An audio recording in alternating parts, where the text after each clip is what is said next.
আসসালামু আলাইকুম ওরহমতুল্লাহ। প্রিয় দর্শক, নামাজের সালাম ফিরিয়ে রাসূল সাল্লাল্লাহু আলাইহি ওয়াসাল্লামের শিখানো এই 11টি দোয়া পাঠ করে আমল করুন। ইনশাআল্লাহ মৃত্যুর পর আল্লাহ পাক রব্বুল আলামিন আপনাকে বিনা হিসেবে সরাসরি জান্নাতে প্রবেশ করাবেন এবং আপনার সকল বিপদ আপদ, বালা মুসিবত, দুঃখ কষ্ট, দুশ্চিন্তা, দারিদ্রতা ও ঋণ আল্লাহ পাক রব্বুল আলামিন দূর করে দিবেন। সুবহানাল্লাহ। সম্মানিত ভিউয়ার্স, আমি আশা করছি যারা আল্লাহকে ভালোবাসেন, রাসূল সাল্লাল্লাহু আলাইহি ওয়াসাল্লামকে ভালোবাসেন এবং মৃত্যুর পর বিনা হিসেবে সরাসরি জান্নাতে যেতে চান, তারা ভিডিওটি না টেনে সম্পূর্ণ ভিডিওটি মনোযোগ দিয়ে দেখবেন ইনশাআল্লাহ। সম্মানিত ভিউয়ার্স, নামাজের সালাম ফিরিয়ে কোন 11টি দোয়া পাঠ করে আমল করিলে আল্লাহ তাআলা আপনাকে এই সকল পুরস্কারগুলি দান করবেন, সেই 11টি দোয়া সম্পর্কে জানতে চাইলে ভিডিওটি স্কিপ না করে সম্পূর্ণ ভিডিওটি মনোযোগ দিয়ে দেখতে থাকুন। আর ভিডিওটি ভালো লাগলে লাইক, কমেন্ট, শেয়ার করে চ্যানেলটি সাবস্ক্রাইব করে আমাদের পাশে থাকুন। সম্মানিত ভিউয়ার্স, মুমিনের প্রতিটি কাজ ও মুহূর্ত আমল ও ইবাদত যখন সব কিছু আল্লাহর হুকুম ও রাসূল সাল্লাল্লাহু আলাইহি ওয়াসাল্লামের সুন্নত অনুযায়ী হয়, তখন সব কিছু ইবাদতে পরিণত হয় এবং সওয়াবযোগ্য হয়। আল্লাহ তাআলা বান্দার জন্য এর সব কিছু পুণ্যময় করে দেন। সুবহানাল্লাহ। অন্য সব কিছুর মতোই প্রত্যেক ফরজ নামাজের শেষে কিছু আমল রয়েছে। আমলগুলো করিলে বান্দার জীবন সুন্দর, বরকতময় ও সুশৃঙ্খল হয়।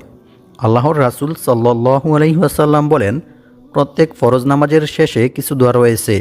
যে ব্যক্তি এই দোয়াগুলো পড়ে বা কাজে লাগায়, সে কখনো ক্ষতিগ্রস্ত হবে না। সুবহানাল্লাহ। মুসলিম শরীফ, হাদিস নং 1237। সম্মানিত ভিউয়ার্স, এখন আমি আপনাদেরকে জানিয়ে দেব নামাজের সালাম ফিরিয়ে রাসূল সাল্লাল্লাহু আলাইহি ওয়াসাল্লাম কোন 11টি দোয়া পাঠ করে আমল করতেন এবং আমাদেরকেও অনেক গুরুত্বের সহিত দোয়াগুলি পাঠ করে আমল করতে বলেছেন। সম্মানিত ভিউয়ার্স, প্রথমে আমরা জান্নাতের কিছু নাজ ও নেয়ামত সম্পর্কে জেনে নেই। জান্নাতের নেয়ামতসমূহ। জান্নাতবাসীদের জন্য আল্লাহ তাআলা অফুরন্ত নেয়ামত প্রস্তুত করে রেখেছেন। সুবহানাল্লাহ। যেমন আল্লাহ তাআলা বলেন, ওয়া ইযা রাআইতা সাম্মা রাআইতা নাঈমান ওয়া মুলকান কাবীরা। অর্থ, আর যখন তুমি সেখানে দেখবে তখন দেখতে পাবে ভোগবিলাসের উপকরণ ও বিশাল রাজ্য। সূরা দাহার আয়াত নং 20। অন্য এক আয়াতে আল্লাহ তাআলা আরও বলেন, ফাআম্মা মান সাকুলাত মাওয়াজিনু ফাহুয়া ফি ঈশাতির রাদিয়া ওয়া আম্মা মান খাফফাত মাওয়াজিনু ফাউম্মুহু হাবিয়া।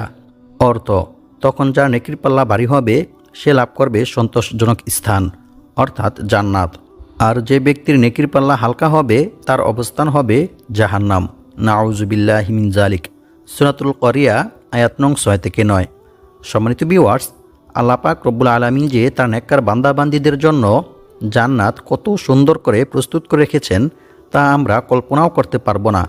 আর দুনিয়ার কোনো মানুষের চক্ষু দ্বারা এটা কল্পনা করাও সম্ভব না। কারণ রাসূল সাল্লাল্লাহু আলাইহি ওয়াসাল্লাম বলেছেন, জান্নাত যে আল্লাহ তাআলা কত সুন্দর করে সৃষ্টি করেছেন তা দুনিয়ার কোনো মানুষের দ্বারা কল্পনা করাও সম্ভব না। সুবহানাল্লাহ। আল্লাহু আকবার। সম্মানিত ভিউয়ার্স, দুনিয়াতে আমরা একটু সুখ শান্তিতে থাকার জন্য কতই না চেষ্টা করি, কতই না পরিশ্রম করি, এমনকি অনেক অবৈধ পন্থায় টাকা পয়সা উপার্জন করি। কিন্তু আল্লাহ তাআলা যে আমাদের জন্য মৃত্যুর পর চির সুখ শান্তির জায়গা জান্নাত প্রস্তুত করে রেখেছেন, সেই জান্নাতের জন্য কি আমরা কিছু করিতেছি? মনে হয় না। সম্মানিত ভিউয়ার্স, আজকের ভিডিওতে আমি আপনাদেরকে এমন কিছু মূল্যবান 11টি দোয়া শিখিয়ে দেব, যে দোয়াগুলি পাঠ করে আমল করিলে আল্লাহ তাআলা মৃত্যুর পর বিনা হিসেবে সরাসরি আপনাদেরকে জান্নাতে প্রবেশ করাবেন ইনশাআল্লাহ। সম্মানিত ভিউয়ার্স, জান্নাত হচ্ছে চির সুখ শান্তির জায়গা। জান্নাতের মধ্যে জান্নাতি নেককার বান্দাবান্দিরা আল্লাহ তাআলার মেহমানের মতো থাকবে। সেখানে আল্লাহ তাআলা তাদের মেহমানদারির ব্যবস্থা করবেন। সুবহানাল্লাহ। সম্মানিত ভিউয়ার্স, জান্নাতের মধ্যে নেই কোনো কষ্ট, নেই কোনো পরিশ্রম এবং কোনো ক্লান্তি। সেখানে জান্নাতবাসীরা চিরকাল সুখ শান্তিতে বসবাস করবে। সুবহানাল্লাহ। এবং আল্লাহ পাক রব্বুল আলামিন জান্নাতি নেককার বান্দাবান্দীদেরকে মেহমানের মতো সেখানে রাখবেন। তারা যেটাই খেতে চাইবে আল্লাহ তাআলা অটোমেটিক তাদের সামনে সেটা প্রস্তুত করে দিবেন। সুবহানাল্লাহ। আল্লাহু আকবার। এছাড়াও জান্নাতের মধ্যে রয়েছে অসংখ্য সুন্দর সুন্দর পশু পাখি। জান্নাতবাসীরা যেটাই খেতে চাইবে সেটাই বুনা হয়ে তাদের সামনে চলে আসবে এবং তারা যেই স্বাদেই সেই পশু পাখিগুলি খেতে চাইবে সেই স্বাদেই পশু পাখিগুলি তাদের সামনে চলে আসবে। সুবহানাল্লাহ। জান্নাতের মধ্যে আরও রয়েছে দুধের নহর, শরবতের নহর। এছাড়াও জান্নাতের মধ্যে এরকম ফল গাছ রয়েছে, রাসূল সাল্লাল্লাহু আলাইহি ওয়াসাল্লাম বলেছেন সেই ফল গাছের ছায়া একটি তেজস্ব ঘোড়া 1000 বছর পর্যন্ত দৌড়ালেও তার ছায়া অতিক্রম করতে পারবে না। সুবহানাল্লাহ। আর ওই ফল গাছগুলির মধ্যে থাকবে নানান রকমের ফল, আর প্রত্যেকটি ফলের মধ্যে থাকবে বিভিন্ন রকমের স্বাদ। জান্নাতি বান্দাবান্দিরা যে স্বাদই ফলগুলি খেতে চাইবে সেই স্বাদই ফলগুলি অটোমেটিক তাদের সামনে চলে আসবে। সুবহানাল্লাহ, আল্লাহু আকবার। সেখানে জান্নাতি বান্দাবান্দিদের কোনো কষ্টই করতে হবে না। অনন্তকাল পর্যন্ত জান্নাতের মধ্যে তারা সুখে শান্তিতে বসবাস করবে। সম্মানিত ভিউয়ার্স, জান্নাতের মধ্যে জান্নাতি নেককার বান্দাবান্দিরা কতটুকু সময় পর্যন্ত থাকবে এ সম্পর্কে জানার জন্য সাহাবায়ে কেরামরা রাসূল সাল্লাল্লাহু আলাইহি ওয়াসাল্লামের নিকট প্রশ্ন করলেন, ইয়া রাসূলুল্লাহ সাল্লাল্লাহু আলাইহি ওয়াসাল্লাম, জান্নাতের মধ্যে জান্নাতি নেককার বান্দাবান্দিরা কতটুকু সময় পর্যন্ত থাকবে? রাসূল সাল্লাল্লাহু আলাইহি ওয়াসাল্লাম এই প্রশ্নের উত্তরে বললেন, মনে করো এই সম্পূর্ণ পৃথিবীটাকে সরিষার গোডাউনে পরিণত করা হয়েছে। পৃথিবীর শুরু থেকে নিয়ে শেষ পর্যন্ত এবং আসমান থেকে নিয়ে জমিন পর্যন্ত সম্পূর্ণ জায়গাটাকে সরিষা দ্বারা ভরপুর করে রাখা হয়েছে। আর আকাশ থেকে আল্লাহ তাআলা একটি কবুতরকে বললেন, হে কবুতর, তুমি দুনিয়াতে যাও আর একটি সরিষার দানা নিয়ে আসো। কবুতরটি দুনিয়াতে আসলেন এবং একটি সরিষার দানা আকাশে নিয়ে গেলেন। অতঃপর আল্লাহ পাক রব্বুল আলামিন আবার 500 বছর পরে ওই কবুতরটিকে বললেন, হে কবুতর, তুমি আবার দুনিয়াতে যাও, আরও একটি সরিষার দানা নিয়ে আসো। কবুতরটি আল্লাহর হুকুম মতো আবার দুনিয়াতে আসলেন এবং আরও একটি সরিষার দানা আকাশে নিয়ে গেলেন। এভাবে সে 500 বছর পর পর দুনিয়া থেকে একটি একটি করে সরিষার দানা নিয়ে গিয়ে সম্পূর্ণ পৃথিবীটাকে খালি করে ফেলবে, কিন্তু জান্নাতি নেককার বান্দাবান্দিদের জীবন শেষ হবে না। সুবহানাল্লাহ, আল্লাহু আকবার। অর্থাৎ অনন্তকাল পর্যন্ত জান্নাতি নেককার বান্দাবান্দিরা সুখে শান্তিতে জান্নাতে বসবাস করবে। আল্লাহু আকবার। সম্মানিত ভিউয়ার্স, এরকম সুখ শান্তির জায়গা আমরা কে না চাই? আমরা সবাই চাই একটু সুখ শান্তিতে থাকার জন্য। তাই আজকের ভিডিওতে আমি আপনাদেরকে এরকম কিছু দোয়া শিখিয়ে দেব, যে দোয়াগুলি পাঠ করে আমল করিলে আল্লাহ তাআলা মৃত্যুর পর বিনা হিসেবে সরাসরি আপনাদেরকে জান্নাতে প্রবেশ করাবেন ইনশাআল্লাহ। সম্মানিত ভিউয়ার্স, আমরা যে পরিমাণ গুনাহের কাজ করি, এই পরিমাণ গুনাহের হিসেব দিয়ে আল্লাহ তাআলার নিকট আমরা কখনোই জান্নাতে যেতে পারবো না। তাই আমরা যদি ভিডিওটি না টেনে সম্পূর্ণ ভিডিওটি মনোযোগ দিয়ে দেখি এবং দোয়াগুলি শিখে দোয়াগুলি পাঠ করে আমল করি, তাহলে ইনশাআল্লাহ আল্লাহ তাআলা মৃত্যুর পর আমাদেরকে বিনা হিসেবে সরাসরি জান্নাতে প্রবেশ করাবেন ইনশাআল্লাহ। সম্মানিত ভিউয়ার্স, এখন আমি আপনাদেরকে ধারাবাহিকভাবে 11টি দোয়া সম্পর্কে জানিয়ে দেব।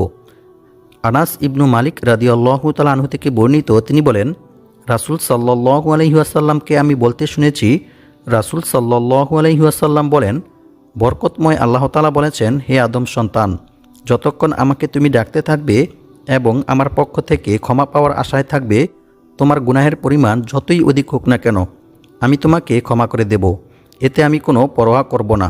সুবহানাল্লাহ।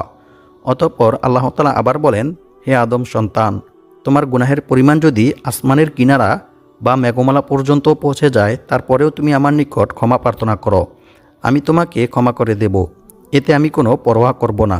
সুবহানাল্লাহ। এরপর আল্লাহ পাক রব্বুল আলামিন আবার বলেন, হে আদম সন্তান, তুমি যদি সম্পূর্ণ পৃথিবী পরিমাণ গুনাহ নিয়েও আমার নিকট আসো এবং আমার সঙ্গে কাউকে অংশীদার অর্থাৎ শরিক না করে থাকো, তাহলে আমিও তোমার নিকট সম্পূর্ণ পৃথিবী পরিমাণ ক্ষমা নিয়ে হাজির হব। সুবহানাল্লাহ। জামিআত তিরমিজি, হাদিস নং 3540। সুতরাং এই হাদিস দ্বারা বোঝা গেল, আমাদের গুনাহের পরিমাণ যতই অধিক হোক না কেন আমাদেরকে কখনোই আল্লাহর রহমত থেকে নিরাশ হওয়া যাবে না।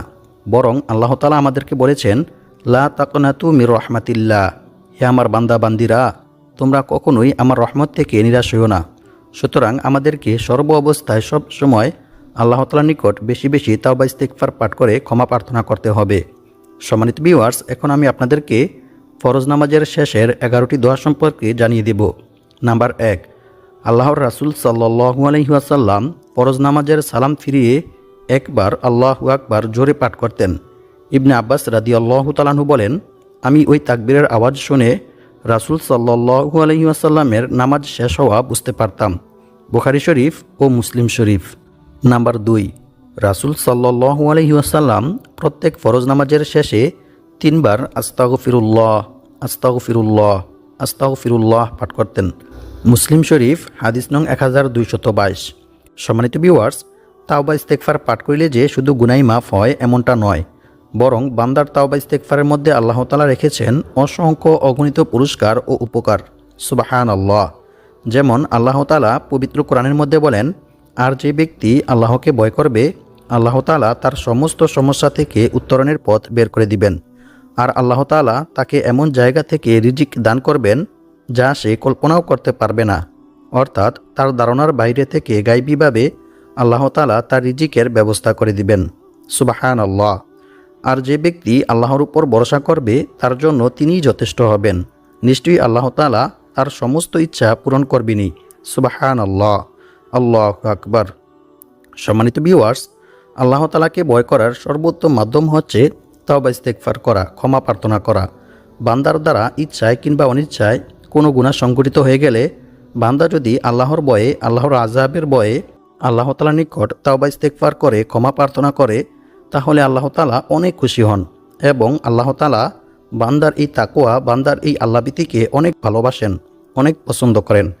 আল্লাহর রাসূল সাল্লাল্লাহু আলাইহি ওয়াসাল্লাম বলেছেন, মরুভূমিতে হারিয়ে যাওয়া উট খুঁজে পেয়ে উটের মালিক যতটা খুশি হয়, যখন কোনো গুনাহগার বান্দা আল্লাহ তাআলার নিকট তাওবা ইস্তেগফার করে ক্ষমা প্রার্থনা করে, তখন আল্লাহ তাআলা এর চাইতেও অনেক অনেক বেশি খুশি হন।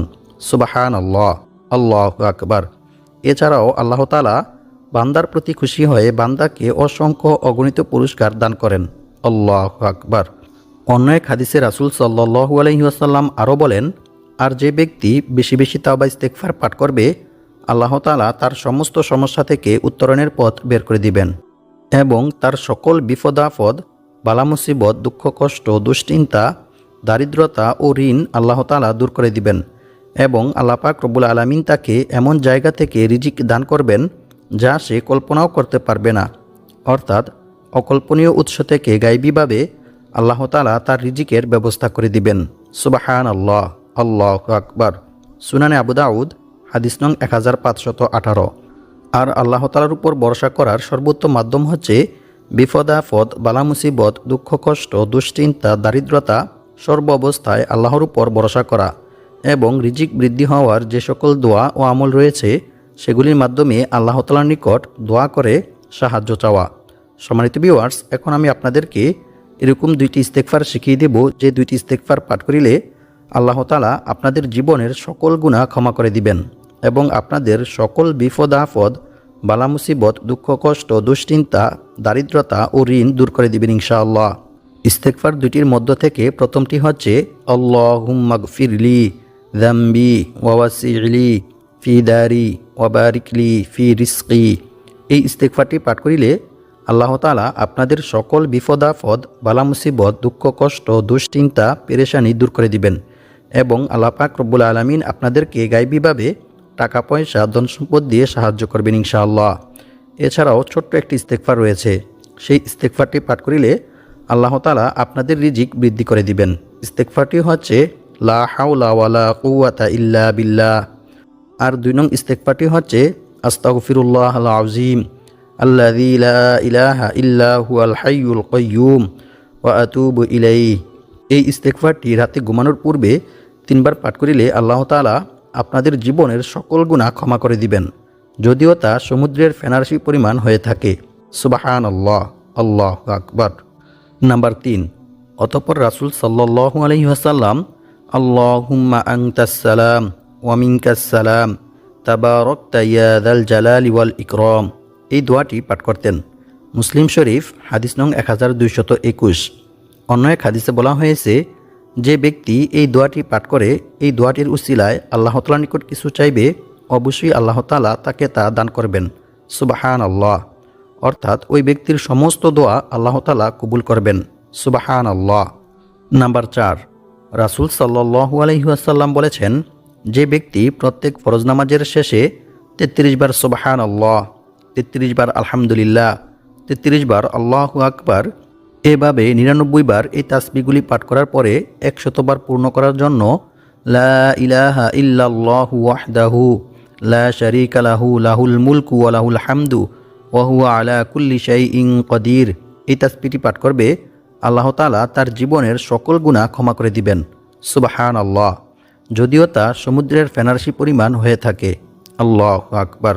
মুসলিম শরীফ হাদিস নং 1240। নাম্বার 5, রাসূল সাল্লাল্লাহু আলাইহি ওয়াসাল্লাম বলেছেন, যে ব্যক্তি প্রত্যেক ফরজ নামাজের পরে আয়াতুল কুরসি পাঠ করবে তার জন্য জান্নাতে প্রবেশের পথে মৃত্যু ব্যতীত আর কোনো কিছুই বাধা থাকবে না। সুবহানাল্লাহ। অর্থাৎ ওই ব্যক্তি মৃত্যুবরণ করার সাথে সাথে জান্নাতে চলে যাবে। সুবহানাল্লাহ। আল্লাহু আকবার। নাসাই শরীফ হাদিস নং 9448। নাম্বার 6, রাসূল সাল্লাল্লাহু আলাইহি ওয়াসাল্লাম বলেছেন, যে ব্যক্তি সকাল সন্ধ্যায় 7 বার এই দোয়াটি পাঠ করবে, আল্লাহ পাক রব্বুল আলামিন ওই ব্যক্তিকে জাহান্নাম থেকে মুক্তি দিয়ে জান্নাতে প্রবেশ করাবেন। সুবহানাল্লাহ। দোয়াটি হচ্ছে আল্লাহুম্মা আজিরনি মিনান নার। এই দোয়াটি খুবই ছোট্ট কিন্তু অত্যন্ত মূল্যবান একটি দোয়া। তাই আপনারা সকলেই সকাল সন্ধ্যায় এই দোয়াটি 7 বার করে পাঠ করার চেষ্টা করবেন ইনশাআল্লাহ। সুনানে আবু দাউদ হাদিস নং 5079। নাম্বার 7, রাসূল সাল্লাল্লাহু আলাইহি ওয়াসাল্লাম বলেছেন, যে ব্যক্তি প্রত্যেক নামাজের পরে সূরা ইখলাস, সূরা ফালাক ও সূরা নাস পাঠ করবে, শুধুমাত্র সকালে 3 বার ও সন্ধ্যায় 3 বার এই সূরাগুলি পাঠ করবে, তাকে আর কোনো কিছুই কোনো প্রকার ক্ষতি করতে পারবে না। সুবহানাল্লাহ। আল্লাহু আকবার। অর্থাৎ সমস্ত রকমের ক্ষতি থেকে, জিনের ক্ষতি থেকে, বদনজর, কালো জাদু, বান্টুনা, মানুষের ক্ষতি থেকে আল্লাহ তাআলা ওই ব্যক্তিকে সুরক্ষিত রাখবেন। সুবহানাল্লাহ। অন্য এক হাদিসে বলা হয়েছে, যে ব্যক্তি নিয়মিত সূরা ইখলাস পাঠ করবে, আল্লাহ তাআলা মৃত্যুর পর ওই ব্যক্তিকে জান্নাতে প্রবেশ করাবেন। সুবহানাল্লাহ। অর্থাৎ ওই ব্যক্তির জন্য জান্নাত ওয়াজিব হয়ে যাবে। আল্লাহু আকবার। নাম্বার 8, রাসূল সাল্লাল্লাহু আলাইহি ওয়াসাল্লাম বলেছেন, যে ব্যক্তি সকালে 3 বার ও সন্ধ্যায় 3 বার এই দোয়াটি পাঠ করবে, তার জন্য জান্নাত ওয়াজিব হয়ে যাবে। সুবহানাল্লাহ। অন্য এক হাদিসে বলা হয়েছে, রাসূল সাল্লাল্লাহু আলাইহি ওয়াসাল্লাম বলেন, যে ব্যক্তি সকাল সন্ধ্যায় 3 বার এই দোয়াটি পাঠ করবে, কিয়ামতের দিন আল্লাহ তাআলা তার নেকি বৃদ্ধির মাধ্যমে তাকে সন্তুষ্ট করবেন। অর্থাৎ যে পরিমাণ নেকি হলে ওই ব্যক্তি জান্নাতে প্রবেশ করতে পারবে, ওই পরিমাণ নেকি আল্লাহ তাআলা তাকে দান করবেন। সুবহানাল্লাহ।